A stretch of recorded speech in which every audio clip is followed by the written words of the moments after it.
औज़ुबिल्लाहि मिनश्शैतानिर्रजीम बिस्मिल्लाहिर्रहमानिर्रहीम अल्हम्दुलिल्लाहिल आलिमिल अलीमिल कादिरिल कबीर अल्लज़ी लैसा लहू नौअन वला जिन्सुन वला नज़ीर अल्लज़ी अमरन नबिय्यल बशीर वन नज़ीर व साहिबल मेराज व सिराजम मुनीर या अय्युहर रसूल बल्लिग़ मा उन्ज़िला इलैका मिन रब्बिका फ़ी खुम्मिल गदीर अस्सलातु वस्सलामु व तहिय्यतु वल इकराम अला सय्यदति सिद्दीक़ति ताहिरति तय्यबति राज़ियतिल मर्ज़िया बतूलिल उज़रा आनी फ़ातिमतुज़ ज़हरा अल्लाहुम्मा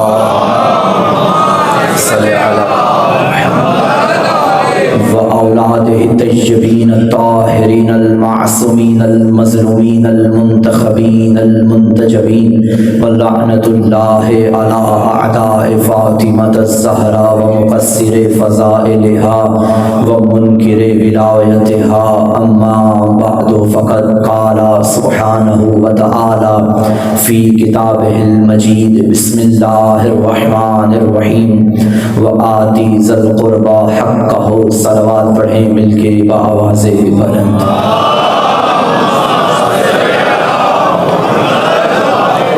अपनी अपनी दुआओं की कबूलियत के लिए खुशनुदी हज़रत ज़हरा के लिए, इस मजलिस अज़ा, इस फ़र्श अज़ा की कबूलियत के लिए, तमाम हाज़रीन की तशरीफ़ आवरी, तमाम पढ़ने वालों की पढ़ाई, बानियान की ये काविश, ये मेहनत, ये इबादत यूसुफ़ सैयदा के ज़ुहूर में ताजील के लिए, दुनिया भर के तमाम मज़लूमीन स्पेशली शियायान हैदर कर्रार की इमदाद के लिए, ज़ियारत करबला मुअल्ला की सियादत के लिए, मकामात मुक़द्दसा की हिफाजत के लिए मिल के सलावत।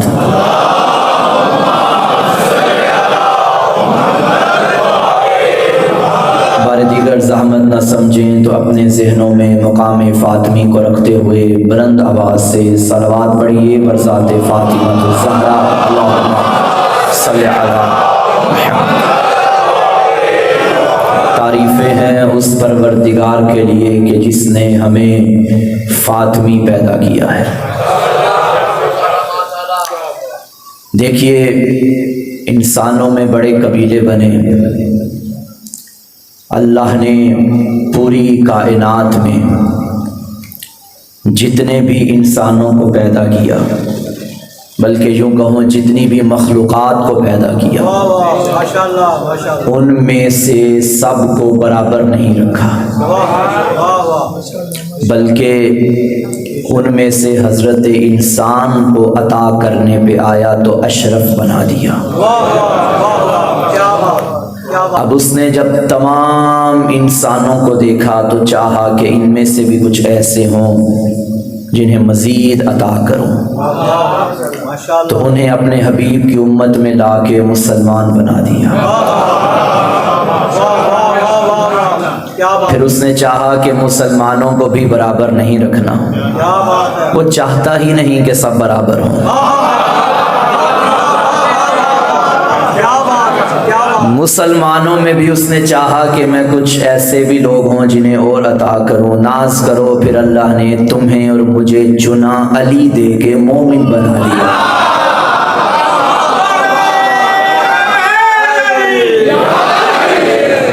ये उसकी अता है, अता पे अता, अता पे अता। फिर जब उसने मोमिनीन को देखा बिन आंखों के, चाहा इनमें से भी कुछ ऐसे हों जिन्हें और अता करो।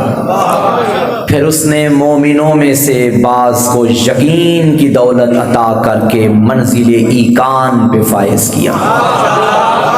मंजिल मखलूक से मंजिल इंसानियत, मंजिल इंसानियत से मंजिल इस्लाम, मंजिल इस्लाम से मंजिल ईमान, मंजिल ईमान से मंजिल ईकान। फिर जिन जिन को यकीन की दौलत अता की, चाहा इनमें से भी कुछ ऐसे हों जिन्हें मज़ीद अता करूं। फिर उसने उनमें से बाज़ को चुन के विलायत दे के अपना वली बना दिया। ये उसकी अता है। फिर उसने चाहा जिन जिन को दे दिया है, इनमें से भी कुछ ऐसे हों जिन्हें मज़ीद अता करूं। अता वो कर रहा है जिसके ख़जाने में कमी नहीं, और चाहता है कि मैं एक से बढ़ के एक अता करता जाऊं। फिर उसने इन तमाम विलायत वालों को, यकीन वालों को, ईमान वालों को, इनको चुना, इनमें से बाज़ को चुना तो 1,24,000 को नबूवत अता कर दी। अब जुमला समझिएगा, ईमान पहले मिला, नबूवत बाद में मिली। बल्कि ताबीर बदल दूं, अली पहले मिला, नबूवत बाद में मिली है। और सलामत। अब 1,24,000 को देखता गया, चाहा इनमें से भी कुछ ऐसे हों जिन्हें और अता करूं। फिर उसने उनमें से 313 को चुन के रिसालत अता कर दी, अपना रसूल बना दिया। फिर 313 पूरे जहां में से 313 को देखा, चाहा कि इनमें से भी कुछ ऐसे हों जिन्हें और अता करूं। फिर उसने इनमें से 5 उलुल अज़्म पैगंबर चुन के साहिब शरीयत बना दिया। अब इन 5 में से उसने चाहा कि इनमें भी कोई एक ऐसा हो कि जो बाकी सबसे अफजल हो। फिर हबीब को चुन के नबियों का सरदार बना दिया। अब सुने वो बंदा जो जिक्र फातिमा सुनने आया है। तमाम मखलूकात में से कुछ को देना चाहा, इंसानियत अता की। इंसानों में से कुछ को अता करने पे आया तो इस्लाम अता किया। इस्लाम वालों में कुछ को देने पे आया तो ईमान अता किया। फिर ईमान वालों में कुछ को अता करने पे आया तो ईकान, यकीन अता किया। यकीन वालों को कुछ देने पे आया तो विलायत अता कर दी। विलायत वालों में से कुछ देने को आया, कुछ को देने को आया तो नबूवत अता कर दी। नबूवत वालों में से कुछ को मजीद अता करने पे आया तो रिसालत अता कर दी। रिसालत वालों में बाज़ को और अता करना चाहा तो 5 उलुल अज़्म पैगंबर बना दिए। इन 5 में से एक को चुना तो मोहम्मद बना दिया। अब जब मंजिले मेराज अता पे अल्लाह ने अपने हबीब को देखा, चाहा इसे भी तो कुछ अता करो, तब कहा इन्ना आतैना कल कौसर, हमने तुझे कौसर अता किया। बतूल लेने के लिए पहले इतना बुलंद होना पड़ेगा कि जिसके आगे बुलंदियां ही खत्म हो जाए। सुभान अल्लाह। इंसानों की बात शुरू हुई थी, इंसानियत चली है। चूंकि मौजू यकीनन आपके अज़हान आलिया में मौजूद है, तारीख़ फदक, मैं इस पे पढ़ना चाहता हूँ। माशाअल्लाह, माशाअल्लाह। इंसानियत की इब्तदा बज़ाहिर शुरू हुई, इब्तदा हुई हज़रत आदम अलैहिस्सलाम से। हज़रत आदम के बाद भी एक नबी आए जिन्हें आदम सानी का लक़ब मिला, वो हैं हज़रत नूह अलैहिस्सलाम। हज़रत नूह को आदम सानी क्यों कहा गया? क्योंकि वो इंसानियत जो आदम नबी के दौर में चली थी, वो नूह नबी के दौर में मौत और ज़िंदगी की कश्मकश में थी। एक कश्ती बना दी नूह ने अल्लाह के हुक्म से, कहा आ जाओ इसमें तो बच जाओगे, हट गए रह गए तो मर जाओगे। अब जो आ गए इंसान वो बच गए और जो रह गए वो मर गए। यानी इंसानियत की बका इस कश्ती में है। इसलिए नूह को भी आदम सानी कहा जाने लगा, दूसरा आदम। इंसान वो बचेगा जो कश्ती में आएगा, और जो कश्ती में नहीं आए उनमें बड़े बड़े अपने थे। मगर मर गए, हलाक हो गए, जहन्नुम में चले गए, मिट गए, इंसानियत सफ़ाए हस्ती से मिट गए, खत्म हो गए। क्यों? हालांकि नूह के लगते थे, कश्ती में नहीं आए थे। अल्लाह यहां ये नहीं देखेगा कि कोई मेरे नबी का क्या लगता है, अल्लाह ये देखेगा कश्ती में कौन आता है। फैसलाबाद वालों, अब पता चला नबी ने क्यों फरमाया इन्ना मसला अहले बैती का मसले सफीनत नूह, मेरी अहले बैत की मिसाल नूह की कश्ती की तरह है।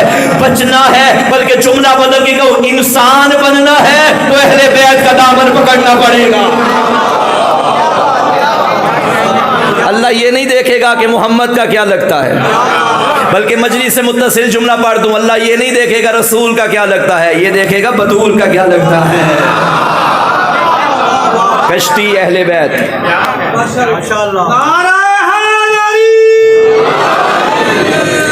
हजरत नूह अलैहिस्सलाम को अल्लाह ने 4 बेटे अता किए। एक का नाम था हाम, एक का नाम था साम, एक का नाम था याफिस, एक का नाम था कनान।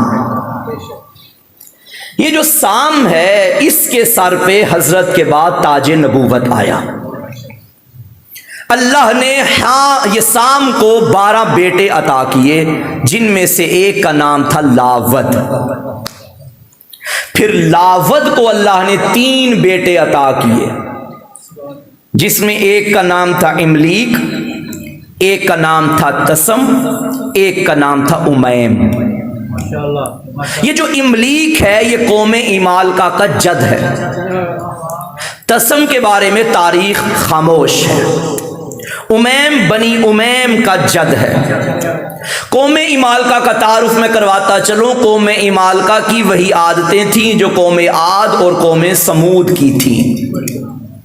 कौम इमालका बनी इसराइल की दुश्मन थी, इसने हजरत मूसा से कई जंगें की थीं। और जब हजरत मूसा का ज़माना था तब कौम इमालका के अक्सर लोग शाम के इलाके में रहते थे और कौम इमालका के बड़े बड़े लोगों ने अपने ज़माने में बादशाही की थी। कौम इमालका, ये जो इमलीक जिसकी नस्ल कौम इमालका बनी, इस इमलीक को अल्लाह ने 12 बेटे अता किए। उनमें से एक शख्सियत आई जिसका नाम था हाम, हाम बिन इमलीक। यानी एक तो वो हाम है जो हजरत नूह का बेटा, हाम, साम, याफिस, कनान, और यहां भी एक हाम आया है जो हजरत इमलीक का बेटा है, यानी हाम बिन इमलीक। हाम को अल्लाह ने 5 औलादें अता की, जिनमें एक बेटी है, 4 बेटे हैं। बेटी का नाम था सलमा बिनते हाम, और जो 4 बेटे हैं इनमें एक का नाम है गुमैम, गमीम या गुमैम, गैन मीम ये मीम, गुमैम। एक का नाम था मुगल, एक का नाम था फायद, और आखिरी बेटे का नाम था फदक।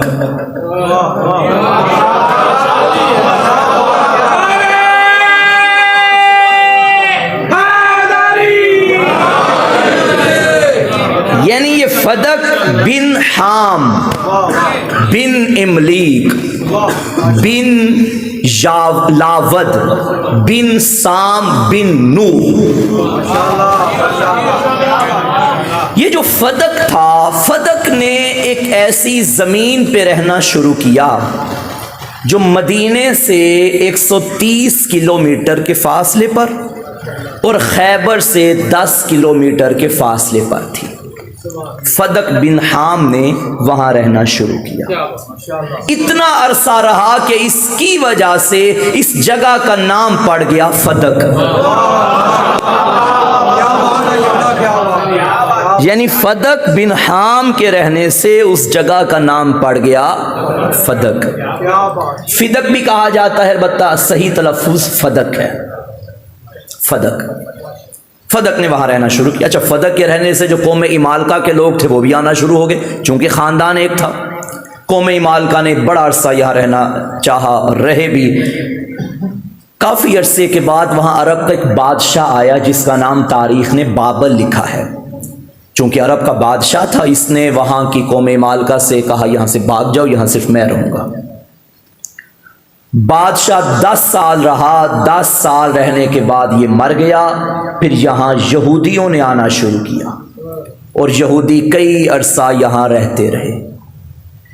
यहूदियों ने यहां रहना क्यों शुरू किया? तारीख बताती है कि यहूदियों ने तुरात किताब में पढ़ रखा था कि एक नबी आएगा जिसका नाम अहमद होगा, उसमें ये निशानियां होंगी और वो मदीने की सरजमीन से मबऊस होगा। यहूदियों में से बाज तबके ने मदीने में रहना शुरू किया, बाज ने खैबर में और बाज ने फदक में। इनके रहने का यहाँ मकसद ये था कि जिस नबी ने आना है वो हम में से हो,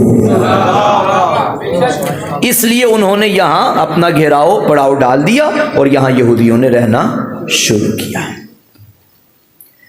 यहूदी काफी अरसा रहते रहे और इस जमीन के बारे में यह कहा जाता है कि यह जमीन जरखेज बहुत थी और जो निचला तबका था इंसानों में, उनकी मेहनत शाका यानी शौकीन थे वो मेहनत करने के, मेहनत शाका के नतीजे में यहाँ खजूरें उगना शुरू हो गई ज़मीन की जरखेज़ी की वजह से। और ये वो ज़मीन थी कि जिसकी खजूरें पूरे अरब में मशहूर थी। जो वहाँ से गुज़रता था खजूरें लेकर स्पेशल अपने घर में जाता था और बच्चों को बांटते हुए कहता था खाओ ये फदक की खजूरें हैं।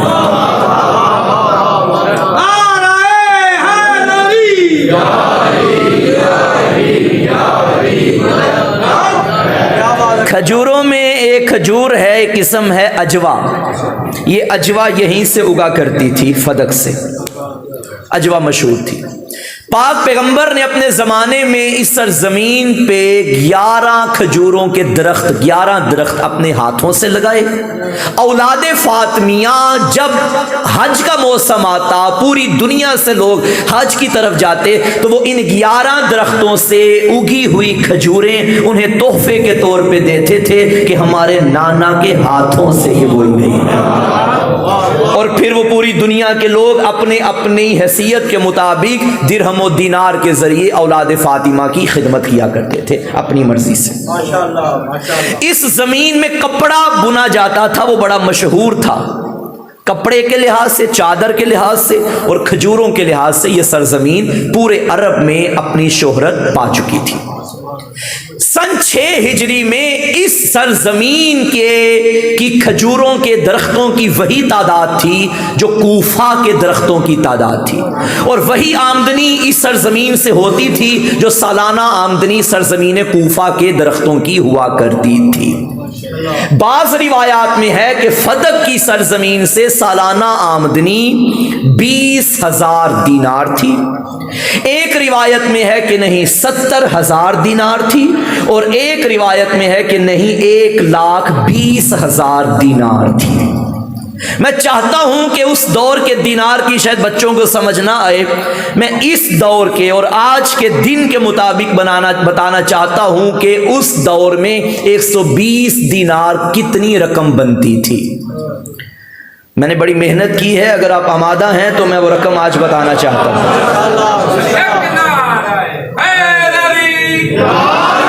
सलवात भेजिए मिलके बावाज़े बुलंद।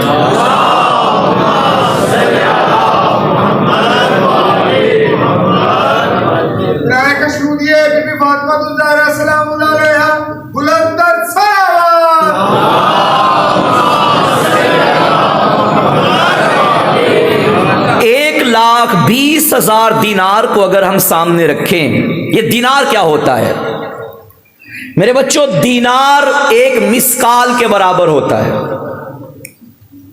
और एक मिस्काल 4.25 ग्राम का होता है। माशाअल्लाह, माशाअल्लाह, तवज्जो है।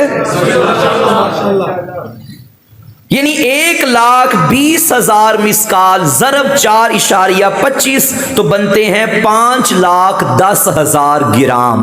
माशाअल्लाह। और आप जानते हैं कि जो एक तोला है वो 11 ग्राम का होता है, मालूम है ना? अब अगर हम इन ग्रामों के तोले बनाएं तो 5,10,000 के तोले बनाएं, यानी 11 को तकसीम करें 5,10,000 पे, तो बनते हैं 43,724 कुल तोले। 43,724 43,724 तोले। और आज की तारीख में, बल्कि ये कल के रेट के मुताबिक, कल जो हमने हिसाब किया था गूगल में जो चेक किया था कि आज की तारीख में तोले का रेट क्या है, वो हमें मिला 2,58,316 रुपये। अगर कोई सुनहरा यहाँ बैठा है तो तायद कर दे। कितना? 2,58,316 इतने का तोला कल की तारीख। आज कल एक ही होगा। अब कुल तोले बने हैं 43,724। आज के रेट के मुताबिक है 2,58,316। अब अगर हम कुल तोले को आज के रेट से मल्टीपल ज़रब करें तो नतीजा, यानी 43,724 ज़रब 2,58,316, तो नतीजा निकलता है 11,64,64,08,784। ये सालाना आमदनी थी फदक की जमीन की, जो बतूल के घर आया करती थी।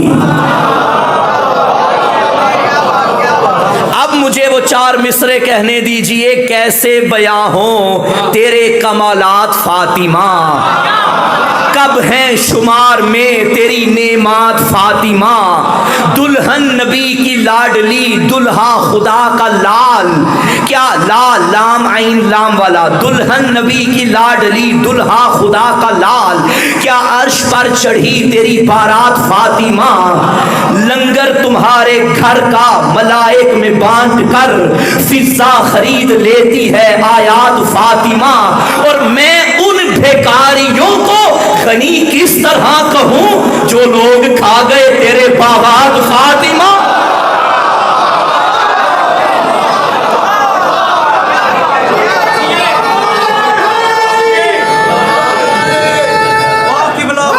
अल्लाह आपको सलामत रखे।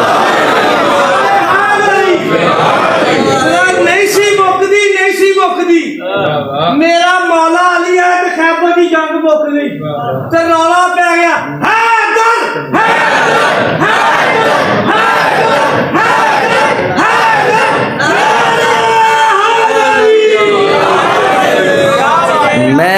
मैं उन भिखारियों को गनी किस तरह कहूं जो लोग खा गए तेरे बागात फातिमा। और मैं था फकीर, लेकिन जब से तेरी नौकरी मिली तब्दील हो गए मेरे हालात फातिमा।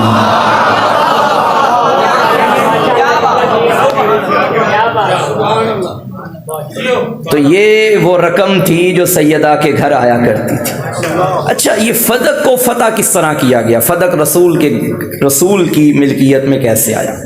ये जो खैबर और फदक, इनके दरमियान है 10 किलोमीटर का फासला है। कुछ यहूदी खैबर में रहते थे, कुछ यहूदी फदक में रहते थे। खैबर में 7 किले थे यहूदियों के, जिनमें 14,000 आबादी थी यहूदियों की। यहां भी यहूदी, वहां भी यहूदी। एक गलत फहमी यहूदियों में पैदा हुई कि ये जो सुलह हुदैबिया मुसलमानों ने की है, ये मुसलमानों ने मगलूब होके, मरऊब होके की है। कमज़ोर थे, कमज़ोरी की बिना पर इन्होंने सुलह कर ली मुशरिकीन के साथ। और इसी मुसलमानों की कमज़ोरी पे महमूल करते हुए इन्होंने ये साजिश की कि चूंकि मुसलमान कमज़ोर हैं, हम मदीने पे हमला करके मुसलमानों को आसानी से ख़त्म कर सकते हैं। क्योंकि इनमें वो यहूदी भी थे जिन्हें जिलावतन के बाद मदीने से निकाल के यहाँ भेजा गया था, और ये वो बदला उतारना चाहते थे। फदक के यहूदियों को पता चला कि खैबर के यहूदी तैयार हो गए हैं मदीने के मुसलमानों को ख़त्म करने के लिए। तो फदक के यहूदियों ने आपस में मीटिंग की कि हम खैबर के यहूदियों का भरपूर साथ देंगे। असलहे उस दौर में खैबर की निस्बत फदक वालों के पास ज़्यादा थे। उन्होंने कहा, हम खैबर के यहूदियों की मदद इस असलहे के ज़रिए करेंगे कि वो मदीने पे हमला करें, हम उनके साथ हैं। ये खबर मदीने में मुस्तफ़ा तक पहुंच गई कि फदक के लोग मदीने पे हमला करना चाहते हैं। नबी ने फदक की जानिब उसे ही भेजा जिसे हर जगह भेजा करते थे। अमीरुल मोमिनीन से फरमाया कि 100 बंदों का दस्ता लेकर फदक की जानिब जाइए। दूर से फदक के यहूदियों ने जब अली को आता देखा तो फदक छोड़ के भाग गए। यहूदियों का काम ही भागना होता है।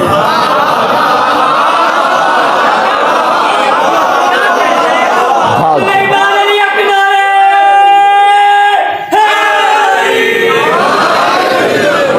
अली का आना, भाग गए।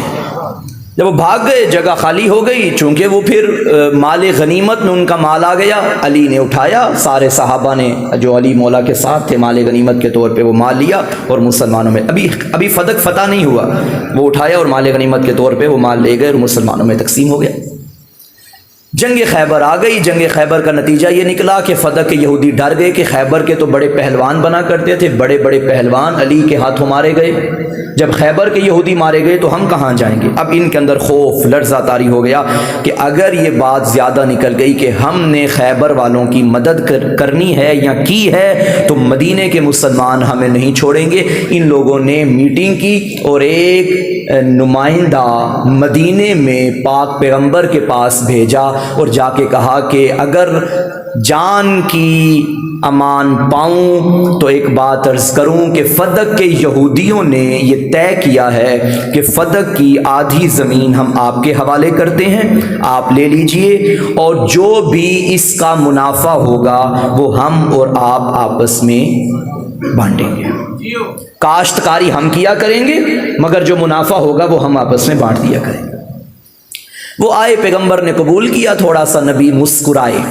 अल्लामा ज़ीशान हैदर जवादी अलैहिर्रहमा ने, उनकी किताब है फदक, उसमें यह लिखा है कि यहूदियों ने यहाँ जो नुमाइंदा भेजा उसने सारी ज़मीन मुसलमानों को यानी पाक पैगंबर के हवाले कर दी, हिबा कर दी। लेकिन बाज़ ने लिखा कि आधी ज़मीन अभी की। मौला अमीर ने चंद दिनों के बाद फिर अपना नुमाइंदा भेजा। मैंने नाम नहीं लिया और शाह साहिब ने कह दिया माशाल्लाह, क्योंकि उस नुमाइंदे का नाम था अली। जब अली मौला वहां गए तो वहां के लोगों को, बड़े बड़े सरदारों को पास बिठा के नबी के इस भेजे हुए नुमाइंदे ने फरमाया कि कल तुमने नुमाइंदा भेजा था, आज मैं नबी का नुमाइंदा बनकर आया हूं, तो हमारा भी यही फैसला है कि ठीक है तुम लोग काश्तकारी किया करो, जो नतीजा निकलेगा, जो मुनाफा होगा, आधा हमारे हवाले आधा तुम्हारे हवाले। काश्तकारी करते रहे। मुसलमानों का इतना डर और इतना रौब था इनके ऊपर, और वो डर सिर्फ अली की वजह से था। उन्होंने चंद बंदों को तैयार किया और मुसलमानों के नबी की खिदमत में हाजिर होकर कहा, ए मोहम्मद, हम ये सारी जमीन आपको हिबा करते हैं। और तमाम मुसलमानों के उलमा के नज़दीक ये बात मुसल्लम है कि जो ज़मीन, जो माल, जो जागीर मुसलमानों के काफिले, मुसलमानों की जदोजहद, मुसलमानों की काविश के नतीजे में हासिल किया जाए वो माल गनीमत कहलाएगा और सब मुसलमानों में तकसीम होगा जो उस काम में शरीक हैं। लेकिन जो माल नबी को कोई अता करे, नबी को हिबा करे, उसमें किसी मुसलमान की तलवार भी ना निकली हो। वैसे आपस की बात है, गनीमत में भी नहीं निकलती थी। ना घोड़ा खर्च हुआ हो, ना ऊंट का खर्चा, ना आने जाने का खर्चा, ना कोई फिक्र हो, कुछ भी ना लगा हो, और गैर नबी को हिबा कर दे, उसमें मुसलमानों का कोई हिस्सा नहीं, बल्कि वो नबी की जाती मिल्कियत है। जमाने वालों, फदक तुम्हारे बड़ों की मेहनत से हासिल नहीं हुआ, अली के डर से फदक के यहूदियों ने फदक की जमीन मोहम्मद को हिबा की है, जो नबी की जाती मिल्कियत बन गई। अब नबी की मिल्कियत बन गई। 7 हिजरी में खैबर फतह हुआ और उसी दौरान ये फतह का वाकया पेश आया। ये सारा हिस्सा 14 जिलहज 7 हिजरी, नबी काफी दिन खैबर की मुसाफत के बाद थके उसी के दरवाजे पर आए जिसके घर की मालिकन को देख के थकावट दूर होती थी।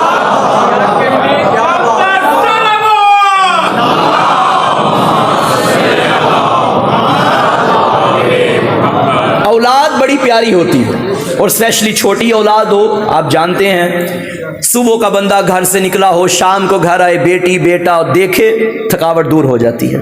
बाप हो मोहम्मद जैसा, बेटी हो फातिमा जैसी। और जिस बाप का उसूल ये था कि रोज़ाना नमाज पहले पढ़ते थे, सलाम, नमाज बाद में पढ़ते थे, सलाम पहले करते थे, इन नमा की आयत पढ़ते। लेकिन आज काफ़ी दिन हो गए, खैबर में गुजर गए, अब थकावट भी है, जिस्म लागर भी है, दरवाज़ा सैयदा पे आ गए। दक्कुल बाब किया, सैयदा ने दरवाज़ा खोला, नबी ने इन नमा की आयत पढ़ के अस्सलामु अलैका या अहल बैत नबूवा कह के दाखिला, इज़्ने दुखूल। अब नबी अंदर गए, बेटी को बड़े अरसे के बाद अपनी जाए सुकून सीनाए पदर मिला, अपना सर बाबा के सीने के साथ लगाया, बाप ने बेटी को प्यार किया, बैठ गए, बाप के चेहरे पे भी मुस्कुराहट, बेटी के चेहरे पे भी मुस्कुराहट। इतने में क्या देखा कि उम्मे ऐमन भी वहीं पे मौजूद थी, जिसने कहा था या रसूल अल्लाह, मैं बतूल के चेहरे की ज़ियारत करने आपके घर आई हुई हूँ। सैयदा के घर बतूल के चेहरे की ज़ियारत इबादत है,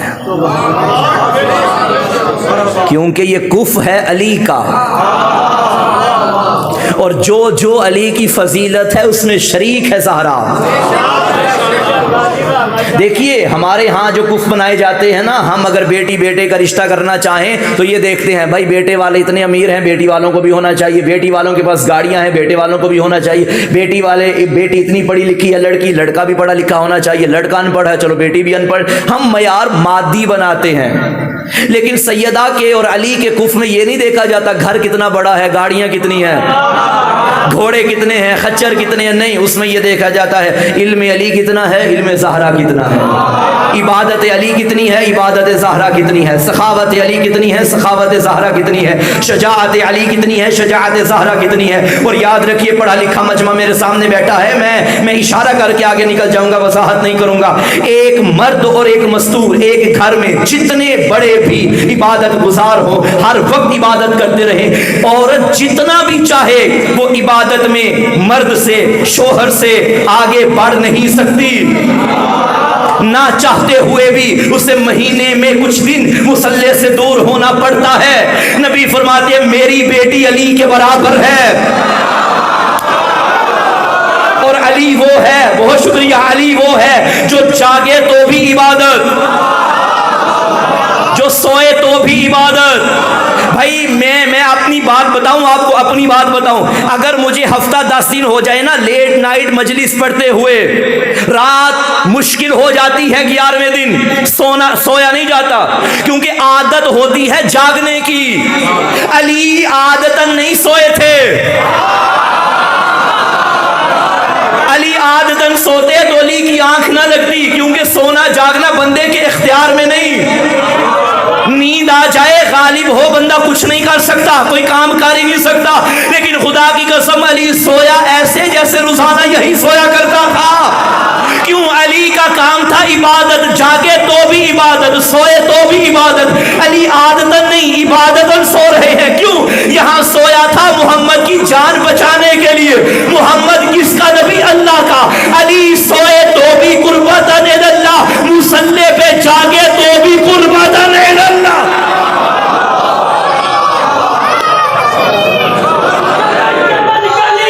सुभान अल्लाह। नगर नगर गली गली जिधर जिधर हवा चली किनारे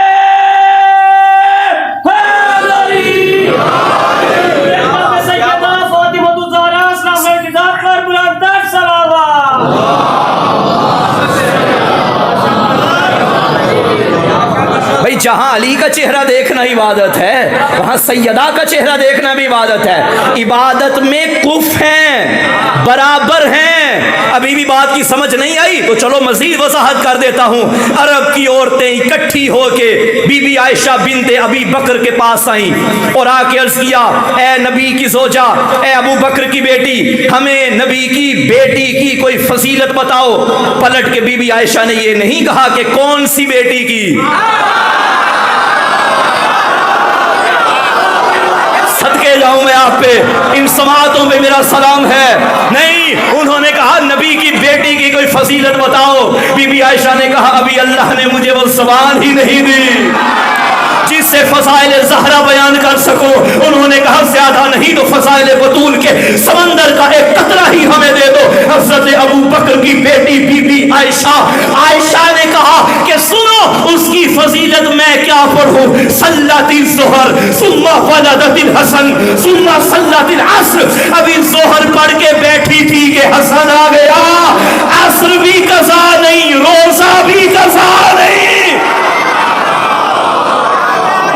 15 रमजान 15 रमजान 15 रमजान।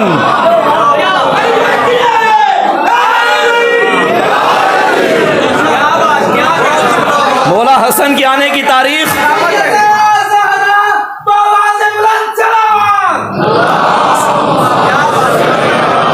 15 रमजान को बतूल का बड़ा बेटा आया। 15 रमजान वाजिब रोजा है। जो नमाज पढ़ सकती है क्या रोजा नहीं रख सकती? तो इसका मतलब है हालते रोजा में, हालते मुसल्ला पे, हालते सजदा में अल्लाह ने कल्बे सैयदा पे कुरान नातिक को भेजा था।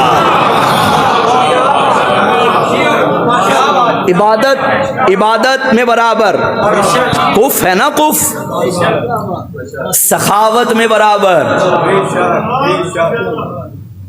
ये जो अंगूठी मैंने हाथ में पहनी है ना, ये मैंने मस्जिद मुक़द्दस से खरीदी थी ये वाली, और ये वाली मुझे तोहफा की गई थी। ये जो मस्जिद मुक़द्दस से मैंने खरीदी, पत्थर है, ऊपर मासूम का नाम लिखा है, इसकी अपनी फजीलत। जानते हो जो अली के हाथ में अंगूठी थी वो कौन सी थी? ये वो अंगूठी थी जो सलेमान नबी के हाथ में होती थी। जिस अंगूठी से सलेमान नबी हुकूमत किया करते थे।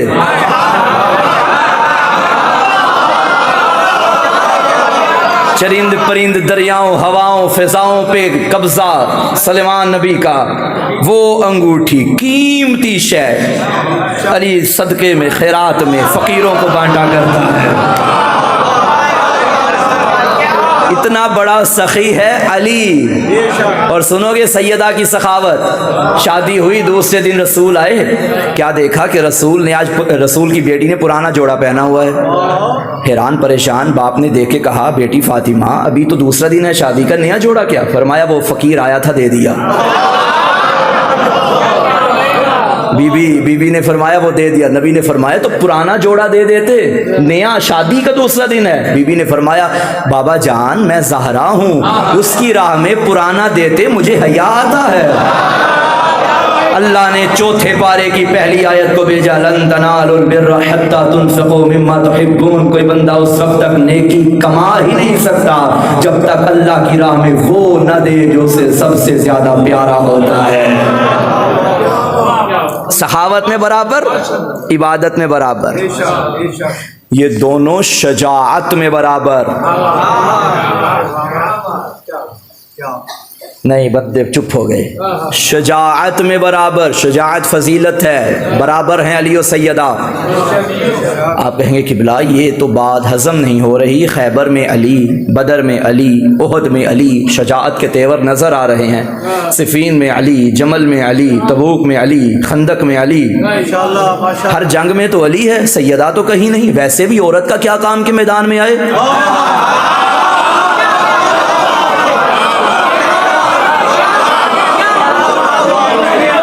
सैयदा खातून हैं, औरत हैं, मस्तूर हैं, वो मैदान में कहीं भी नजर नहीं आ रही, तो आप कहते हैं दोनों बराबर। देखिए अल्लाह ने दोनों को बराबर रखना था। अल्लाह ने चाहा सैयदा एक मैदान में सजाऊंगा तेरे लिए, वो तेरा एक मैदान अली के सारे मैदानों के बराबर हो जाएगा। अली जब मैदानों में जाते थे अली के हाथ में जुल्फ़िकार होती थी। जुल्फ़िकार का कमाल ये था, जब एक मरतबा मालिक अश्तर ने कहा था या अली मेरी तलवार ने इतने बंदे मारे, आपकी तलवार ने इतने मारे, दो तलवार मेरी तलवार दो बंदे और मार देती, आपकी तलवार के बराबर हो जाती। अली ने फरमाया मालिक अब यूं ना कहना, क्यों? जब तेरी तलवार चलती है तो चल पड़ती है, जो आगे आए सर काट देती है, मेरी तलवार पहले देखती है इसकी नस्लों में कोई मोमिन तो नहीं रहता। मेरी तलवार उसे छोड़ देती है जिसकी नस्ल में एक भी मोमिन रहता हो। पता चला जो अली के हाथ में असलहा था वो सिर्फ सामने वाले को नहीं देखता था, उसके आने वाले को भी देखता था, फिर उसकी सुल्ह में आने वाले को, उसकी सुल्ह में। अभी मैं अली की बात नहीं कर रहा, जुल्फ़िकार की बात कर रहा। वो मुस्तकबिल को देखता था, वो असलहा सुल्हों को देखता था। ऐ ज़हरा, अली को जो असलहा दिया था वो है तलवार, वो है जुल्फ़िकार, जो सुल्हों को देख के फैसला करती है, सुल्हों को देख के छोड़ती भी है, सुल्हों को देख के काटती भी है। तुझे एक मैदान में भेजूंगा, तेरे असलहे का नाम होगा लानत। जो मैदान मुबाहला में भेजूंगा, तू यहाँ अली से भी एक कदम आगे चलेगी, तेरे नक्शे कदम पे अली अपने कदम रखेगा। मैदान मुबाहला का होगा, गवाही तौहीद की होगी, नबूवत और इमामत के साए में तुझे भेजूंगा। अब तेरे हाथ में जो तलवार है इसका नाम है लानत, इसका नाम है लानत। फनज अल्लाह अलल काज़िबीन, झूठों पे है अल्लाह की लानत। मुबाहला होना था और जिसने झूठा निकलना था उसमें होनी थी अल्लाह की लानत। मगर ऐसा ऐसा ऐसा उसूल बना कि मुबाहला करने से ईसाइयों ने इनकार कर दिया। आयत में तो लानत मौजूद है। अल्लामा नक्कन फरमाते थे लानत तो उधर से आ गई और नतीजा ये था मुबाहला में जो हारना था, जो झूठा होना था, उसमें लानत जानी थी। मुबाहला हुआ नहीं, लानत आ गई, बतूल ने भेज दी। अब ये लानत जाए तो कहां जाए? बतूल ने कहा सुल्हों में लानत जाएगी, बतूल ने कहा मुस्तकबिल में लानत जाएगी। मयार ये रखा जो झूठा होगा उसी पे लानत जाएगी। बंदे परेशान हो गए, झूठा कौन होता है? भाइयों, झूठा वो होता है जो सच्चे के मुकाबले में आता है, जो मोहम्मद के मुकाबले में आए वो लानत उधर भी जाएगी, जो अली के मुकाबले में आए वो लानत उधर भी जाएगी, जो बतूल के मुकाबले में आए वो लानत उधर भी जाएगी।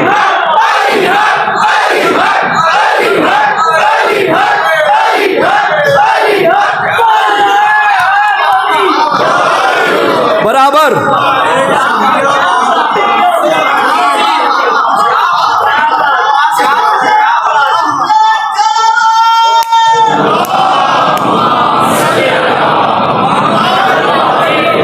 सलामत रहे, बराबर इबादत में।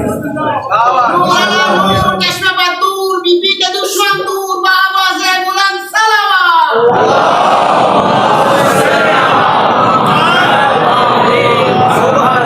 बराबर इबादत में, बराबर सखावत में, बराबर तहारत में, इन्नमा युरीदुल्लाह दोनों के लिए बराबर, शजाअत में बराबर, विलायत में बराबर। अली वलीउल्लाह, सैयदा वलीयतुल्लाह, विलायत में बराबर। अली की विलायत का मयार जानते हो? जितनी भी इबादतें हैं अगर साथ विलायत ना हुई अल्लाह मुंह पे मार देगा। नमाज पढ़ते हो मगर दिल में अली की दुश्मनी, मुंह पे मारी जाएगी। रोज़ा रखते हो मगर अली की दुश्मनी, मुंह पे मारा जाएगा। नमाज अली के बगैर ऐसे है जैसे एक्सरसाइज, रोज़ा अली के बगैर ऐसा है जैसा भूख, हज अली के बगैर ऐसा है जैसे आवारागर्दी।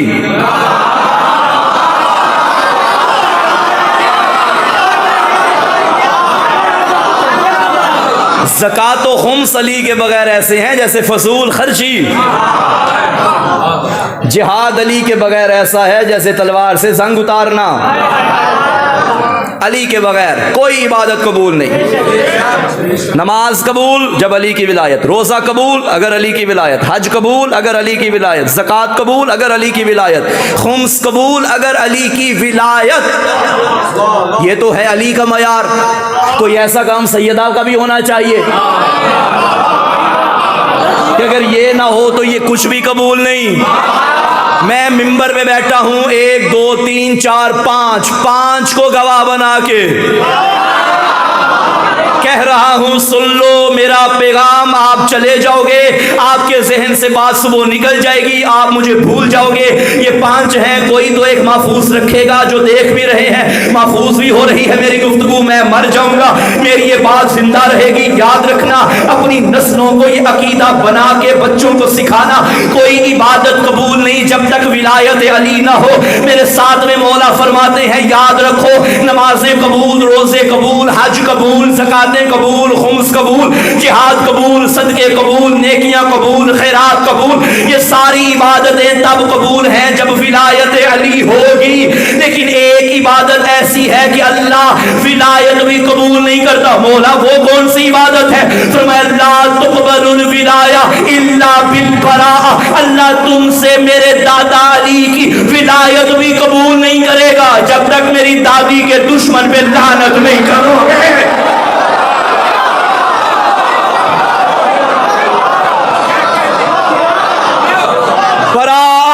बरात नहीं करोगे, तबर्रा। जिन्नी मौला अली ने मोहब्बत का हाथ भी ऐसा उन्ना ही टुकड़ा, जुबान भी उन्नी खोली। नाराए तकबीर,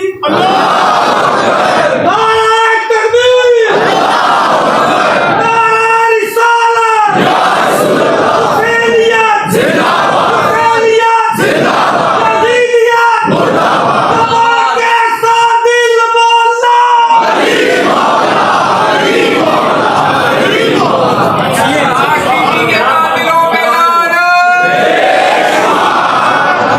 तो बात कहां से शुरू हुई थी? उम्मे ऐमन वहीं बैठी हुई थी।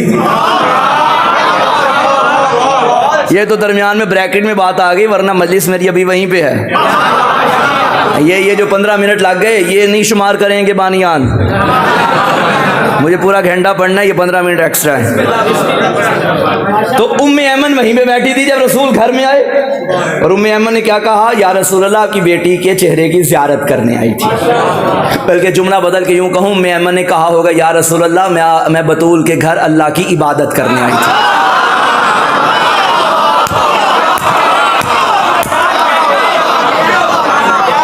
हाय हाय हाय। नबी ने फरमाया बैठ जाइए। हसन हुसैन को भी बुलाया, आइए मेरे दिल के मेवे, बैठे। इतने में जिब्राइल नाजिल हुए और ये आयत लेकर आए जो मैंने सरनामा कलाम करार दी, वह आती ज़ल कुर्बा हक़्क़हु, हबीब अपने रिश्तेदारों को उनका हक दे दीजिए। अच्छा, नबी, मैं ये नहीं कहता कि नबी जानते नहीं थे, जानते थे, मगर पूछा इसलिए ताकि रिवायत बन जाए और आज यहाँ मिंबर पे बैठ के मोहसिन काज़मी पढ़ सके। नबी ने फरमाया, जिब्राइल ये कौन से रिश्तेदार हैं? क्योंकि काफी थे, ये कौन से हैं और हक कौन सा है? जिब्राइल फिर गए, फिर आए, या रसूल अल्लाह, अल्लाह कह रहा है इन रिश्तेदारों से मुराद आपकी बेटी और बेटी की औलाद है, और इस हक से मुराद वो फदक है जो आपको मिला है। नबी ने बेटी को करीब बुलाया, उम्मे ऐमन हसन हुसैन को गवाह बना के। और उम्मे ऐमन के बारे में मिलता है, नबी करीम ने जिन औरतों को जन्नत की बशारत दी है उनमें एक बीबी उम्मे ऐमन थी, जो पहले रसूलुल्लाह की कनीज थी, तो मीरास में रसूल के बाद रसूल की बेटी को मिली थी बाबा की तरफ से। फरमाया कि ये जो है फातिमा, जो मुझे हिबा हुआ ज़मीन का टुकड़ा जिसे फदक कहा जाता है, वो मैं आपको अता करता हूँ, वो आज के बाद आपकी मिल्कियत में। चूँकि बाप बेटी को तोहफ़ा दे रहा था और अचानक नबी ने फरमाया, फातिमा ज़हरा, याद है आपकी माँ ने इतना कुछ इस्लाम पे कुर्बान किया? अल्लाह किसी का उधार नहीं रखता। अल्लाह चाहता है कि तेरी माँ ने हम पे लुटाया, हम आज तुम्हें अता करते हैं। और वसाइल शिया की हदीस है कि अबान बिन तगलिब इमाम सादिक का सहाबी मौला से पूछा, मौला क्या रसूल ने बेटी को फदक दिया था? फरमाया ला, नहीं, अल्लाह ने ज़हरा को फदक दिया था। सुभान अल्लाह। इसके बाद नबी फरमाने लगे, फातिमा यूं करो, कागज कलम लेकर आओ। नबी की बेटी परेशान, एकदम हैरान, खुश होती होती मुस्कुराती मुस्कुराती चुप हो गई। बाबा आपने दे दिया, आप सच्चे बाप में सच्ची बेटी, सच्चे गवाह काफ़ी है। फरमाए नहीं, कलम दबात लेकर आओ। जो नबी ने तहरीर लिख के दी मैं पढ़ के सुनाना चाहता हूँ।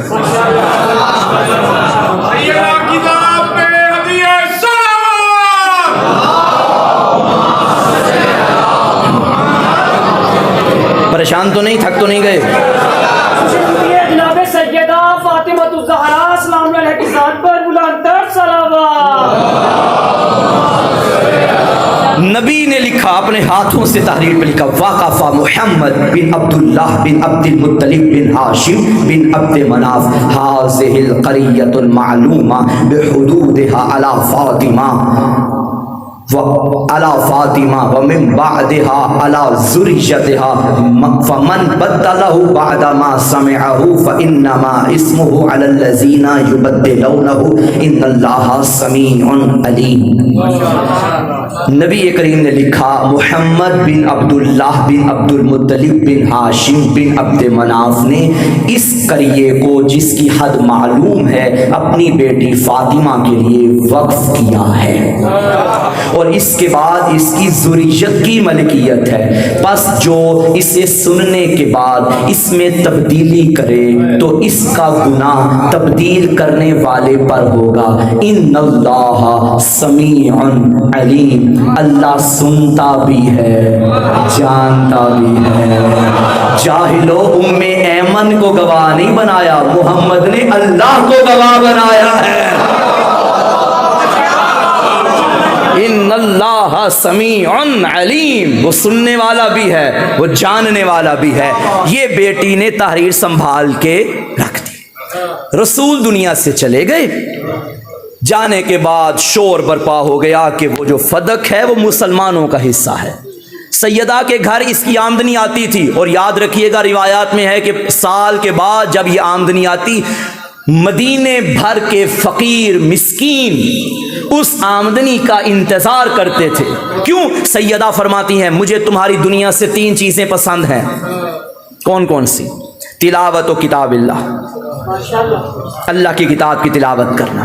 अन-नज़्रो इला वजह अबी मोहम्मद, अपने बाबा मोहम्मद के चेहरे की ज़ियारत करना। वल इन्फाक़ फ़ी सबीलिल्लाह, अल्लाह के रास्ते में खर्च करना। चमड़े का बिस्तर होता था जिन पे हसन हुसैन को सुलाती थी। ये जो करोड़ों रुपए की आमदनी आती थी, बतूल मदीने के गरीबों में तकसीम कर देती थी, तकसीम कर देती।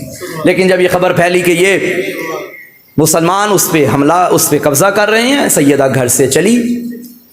घर से जाके मंजिल फ़ज़ाइल पे हूँ, खुद पे कंट्रोल कीजिएगा, दरबार में आ गई। एक दरवाज़ा सैयदा के घर का वो था जो डायरेक्ट मस्जिद नबवी के सहन में खुलता था। आज सैयदा उस दरवाजे से नहीं आई, सैयदा बाहर के दरवाजे से आई। घर से निकली, गलियों को अबूर किया और मस्जिद के मेन दरवाजे से दरबार में, मस्जिद में दाखिल हुआ।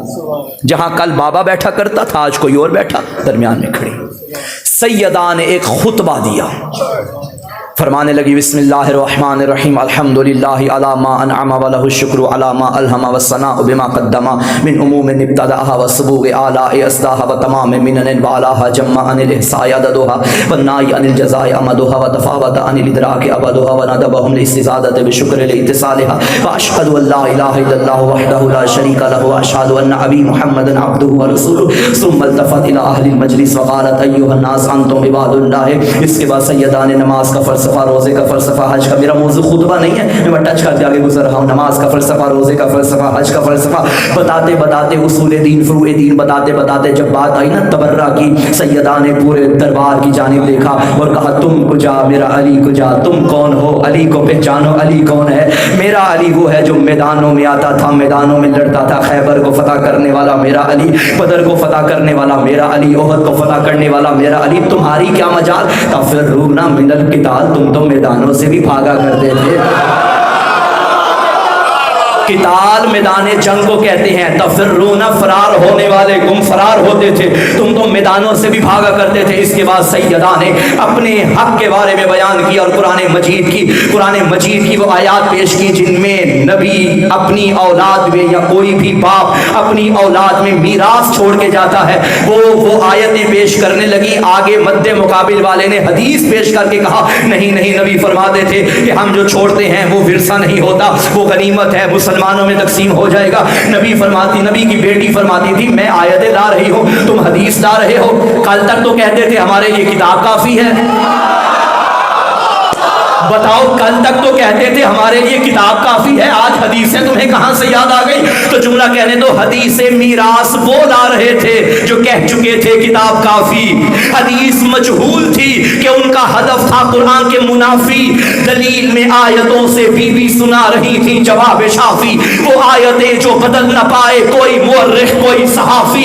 कलाम इस्मत से जीत जाए, लबे सकीफा में दम नहीं था, जनाबे ज़हरा का एक खुतबा असाए मूसा से कम नहीं था।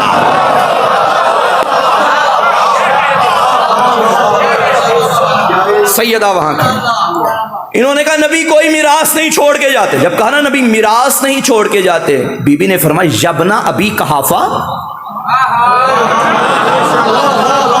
ए अबू कहाफा के बेटे, अफी किताबिल्लाह क्या किताब में मौजूद नहीं है? तारिसा अबाक, तू अपने बाप से मिरास पाए तो ठीक, मैं पाऊं तो गलत। इसके बाद बीबी ने उम्मे अमन को देखा, मैंने अभी उम्मे अमन का तारुफ करवा दिया। अब सुनो, बीबी फरमाती है अगर नबी मुझ तक कोई मिरास छोड़ के ना जाते तो आज उम्मे अमन मेरे घर ना होती।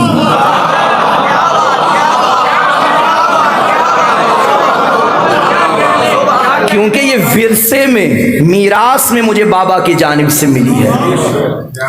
इसके बाद जब ना माने कहने लगे तहरीर लेकर आ, अब याद आया कि बाबा ने क्यों लिख के दिया था। दुआ करो किसी शरीफ को कमीने से मांगना ना पड़े।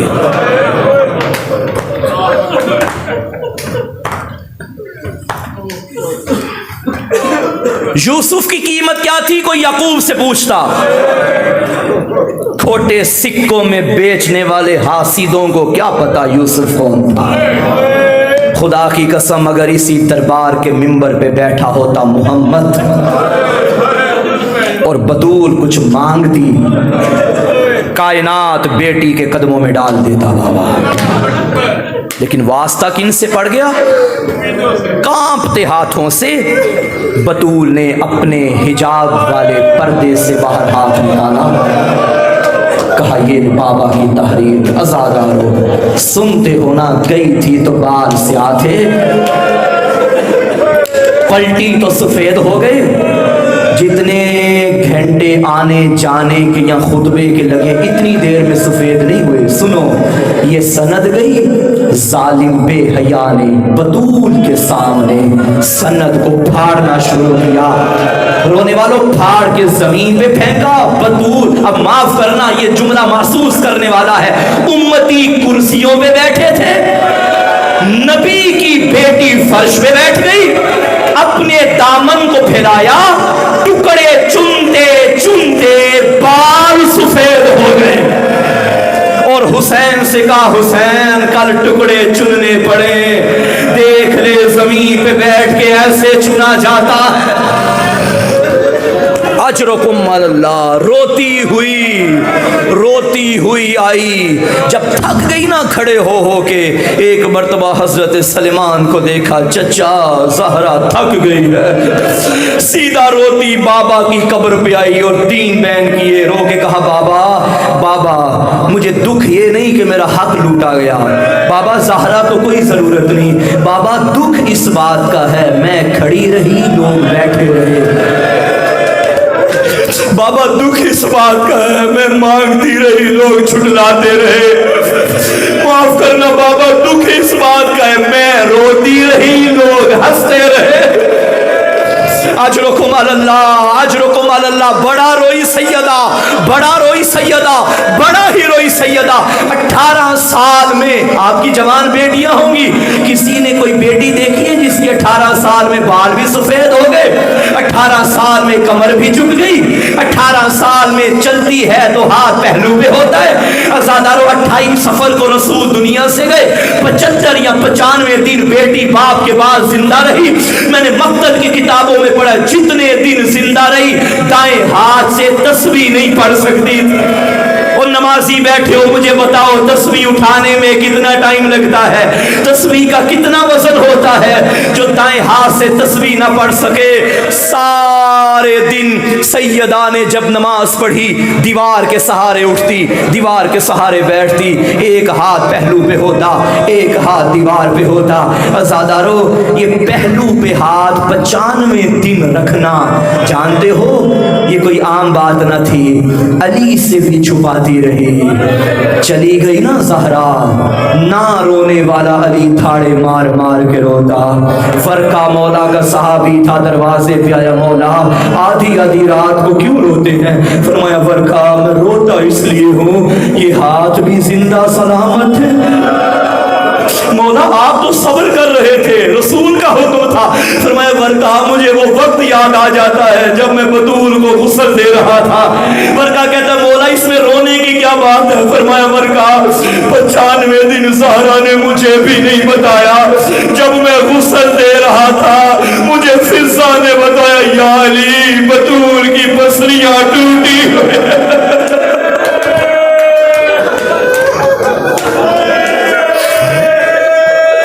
सैयदा की पसलियां टूट गई, सैयदा का हाथ जख्मी। अज़ादारो, किताब का नाम है अल हुजूम अला बैत फातिमा। तसल्ली से सुनो, मुझे कोई जल्दी नहीं। अल हुजूम अला बैत फातिमा, किताब का नाम है फातिमा के घर में रश।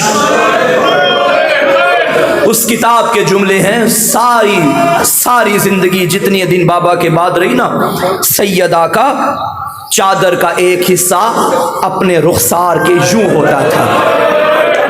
एक मर्तबा हसन ने पूछा अम्मा हम तेरे बेटे हैं, क्या बेटों से भी माएं पर्दा करती हैं? थोड़ा सा हटा के कहा बच्चों तुम मर जाओगे, देखो ये वो निशान है जब जालिम ने मुझ पे हाथ उठाया था, वो हाथ का निशान आज तक मेरे चेहरे पे। मैं बाबा के पास जाके कहूंगी बाबा जिन्हें तूने कलमा पढ़ाया तेरी बेटी को तमाचे मार दे। आखिरी रात सैयदा की अली को करीब बुलाया, या अली मेरी चंद वसीयतें हैं। जी बिनते पैगंबर, फरमाया या अली मेरे करीब बैठिए। या अली मुझे गुस्ल व कफन खुद देना। या अली मेरा जनाजा रात के अंधेरे में उठाना, अगर मुमकिन हो ना तो जरा ये लाइट्स ऑफ कर दो, क्योंकि बतूल को रोशनी से बड़ा डर लगता है। मैंने ज़हरा का जनाजा पढ़ना है, मुझे सैयदो माफ कीजिएगा। रो के कहा या अली मेरा जनाजा रात के अंधेरे में उठाना। अज़ादारो, अपने वतन में कब्र बन जाए ना सबका शौक होता है, परदेश में भी हो ना, अगर कोई मर जाए परदेश में रिश्तेदार कहते हैं लाश वतन में लेकर आओ। जब लाश को दफना दिया जाए फिर अगली कोशिश होती है कब्र का निशान बाकी रखो, ताकि नस्लों को पता चले कि ये हमारे बाप दादा की कब्र है। अज़ादारो, अल्लाह जाने क्यों कहा या अली दफन करने के बाद मेरी कब्र का निशान मिटा देना। या अली आधी आधी रात को मेरी कब्र पे आके कुरान पढ़ना। ईरान के कालिमे दीन के जुमले फरमाते कुरान तो बहाना था, ज़हरा इतनी डर गई थी, या अली मेरी कब्र पे खुद पहरे देना। या अली मदीने के वहशियों ने मुझे बड़ा मारा, अजरकुम अल्लाह। रात गुजर गई, आधी रात का वक्त गुजर गया।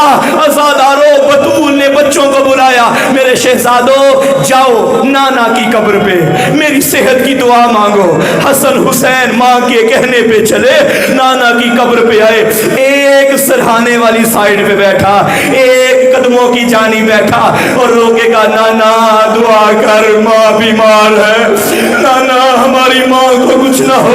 अज़ादारो, यहाँ साहिबान मिंबर एक जुमला पढ़ते हैं जिगर फाड़ देता है। जो अमीर था ना उसने कहा नाना माँ बीमार है, जो गरीब था कहने लगा नाना वो मांगता है अमीरों की तरह। नाना उठ कब्र से बाहर आ, माँ बड़ी जख्मी है।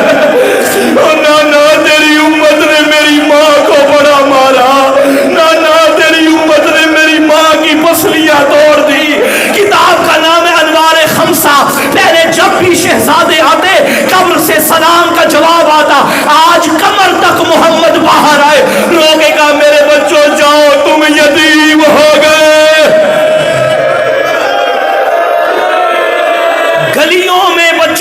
पता चल जाए ना माँ मर गई है। वो बच्चे घर कैसे जाते हैं, ना कदमों में पैरों में जूतों का होश होता है, ना गिरेबान का होश होता है। रोते रोते शहजादे घर पहुंचे। बीबी फिजा ने कहा बेटा क्या हुआ, पहले खाना खाओ। रोकेगा नहीं, पहले माँ से मिला। फरमाया खाना पहले खा लो, माँ से बाद में मिलना। बड़ा तो खामोश रहा। छोटे ने कहा अम्मा तू जानती है मैं माँ ज़हरा के बगैर खाने नहीं खाता। ये कहना था हुजरे से आवाज आई फिजा हर किसी को रोक, मेरे हुसैन को ना रोक। आजा मेरा हुसैन। दोनों शहजादे माँ के जनाजे पे आए। इन्ना लिल्लाह व इन्ना इलैहि राजिऊन। फिजा ने कहा बच्चों जाओ मस्जिद में बाबा को बता दो, रोने वालों वो अली जो खैबर का फातेह था, जो बदर का फातेह था, किसी की जुर्रत न थी कोई अली को जमीन पे गिराता। आज जब हुसैन ने कहा बाबा माँ मर गई, अली मुंह के बल जमीन पे गिरा, रो के कहता हाय मेरी कमर टूट गई। अजरुकुम अल्लाह, ज़हरा तुमसे राजी हो। अल्लाहुम्मा अज्जिल वलियकल फरज। ऐ बतूल का इंतकाम लेने वाले जल्दी आ जा। ऐ जन्नतुल बकी की कब्र के वारिस जल्दी आ जा। आजादारो अली चले, मस्जिद से चले, मुझे माफ करना। अली का मस्जिद से चलकर बतूल के जनाजे तक आना, जो मक्तल में जुमले हैं पढ़ूं कैसे अली आया। 3 जनाजे ऐसे हैं जहां वारिस चल के नहीं आए।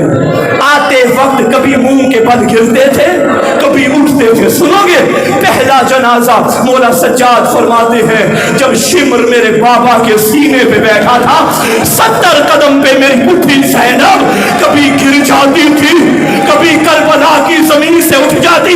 जवानों मुझे माफ करना। दूसरा जनाजा असरे आशूर, हम शक्ल पैगंबर अली अकबर का जनाजा, जहां बूढ़ा बाप चला, कभी गिर जाता था, कभी उठ जाता था। और तीसरा जनाजा मदीने में ज़हरा का था, अली चले कभी गिर जाते थे। अजरुकुम अल्लाह, कोई गम न देखो सिवाय गमे हुसैन के। आजादारो तुम रो रहे हो, तुम्हें कोई रोकने वाला नहीं, जी भर के रोना। बाबा के बाद लोग कहते थे या अली ज़हरा से बोल या दिन को रोया करे या रात को रोया करे। आज बतूल का मातम करना है, जिंदगी का कोई पता नहीं। अली घर आ गए, क्या देखा बतूल दुनिया से चली गई। गुस्ल लिया, कफन दिया, आधी रात का वक्त था, बतूल के सहन में अंधेरा छाया हुआ था। सारे बच्चे माँ के जनाजे से लिपट गए। कोई माँ के हाथों को चूम के रोती थी, कोई माँ का चेहरा देख के रोती।